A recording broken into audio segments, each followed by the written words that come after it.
یہ تو ان لوگوں کی کہانی ہے جنہوں نے بتوں کو پوجا اور ان کو وہ پروٹوکول دینے لگے، وہ تعظیم دینے لگے، وہ محبت دینے لگے جو اللہ کا حق ہے، جس نے پیدا کیا ہے۔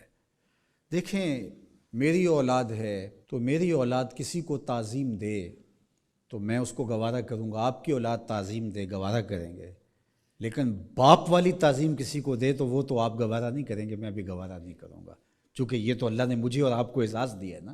میری اولاد میرے سے ضد کر کے بھی کھلونے مانگ لے، کوئی چیز مانگ لے تو میں ضد پوری کروں گا اور مجھے خوشی ہوگی، لیکن میری اولاد کسی اور سے مانگے تو میری غیرت جاگے گی کہ یہ تو میرا حق تھا کہ میری اولاد کو مجھ سے اپنی ضروریات کی تکمیل کے لیے سوال کرنا چاہیے تھا، اس نے کسی اور سے کیا تو میرا رب بھی گوارا نہیں کرتا کہ میرا بندہ ہو کسی اور کی دہلیز پہ جائے۔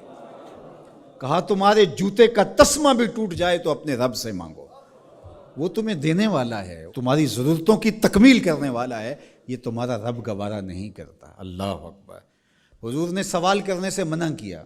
حضرت ابوبکر صدیق رضی اللہ تعالی عنہ سواری پہ بیٹھے تو ہاتھ سے کوڑا گر گیا، تو آپ گھوڑا کھڑا کیا، نیچے اترے، کوڑا اٹھایا، پھر بیٹھے، تو کسی نے کہا کہ یہ آپ فرما دیتے، ہم پکڑ کے آپ کے ہاتھ میں دے دیتے۔ کہا حضور نے سوال کرنے سے منع کیا۔ یہ ہیں وہ لوگ جو عمل کرنے والے ہیں اور ہم تو باتیں کرنے والے ہیں۔ والذین آمنوا اشد حبا للہ، اور جو اہل ایمان ہیں وہ اللہ کو ٹوٹ کے چاہتے ہیں، شدید، بلکہ شدید سے آگے اشد ہے لفظ، یہ طلباء جانتے، اس میں تفضیل ہے۔ جو اہل ایمان ہیں وہ اللہ سے ٹوٹ کر محبت کرتے ہیں، محبت کی جو آخری حد ہے، اور یہاں محبت میں اشد کا لفظ کہہ لیے، دوسرے لفظوں میں اس کو عشق کہہ سکتے ہیں۔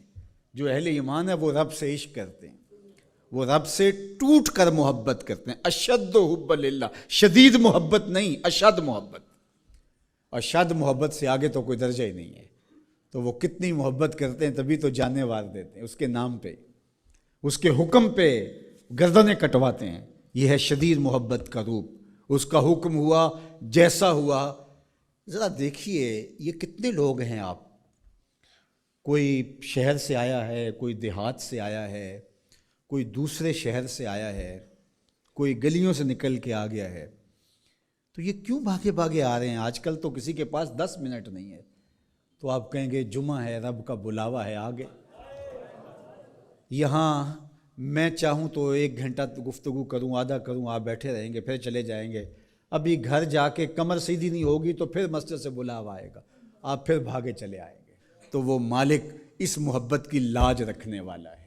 یار اللہ سے محبت بہت بڑی دولت ہے، آج اللہ سے محبت ہم بھول گئے ہیں۔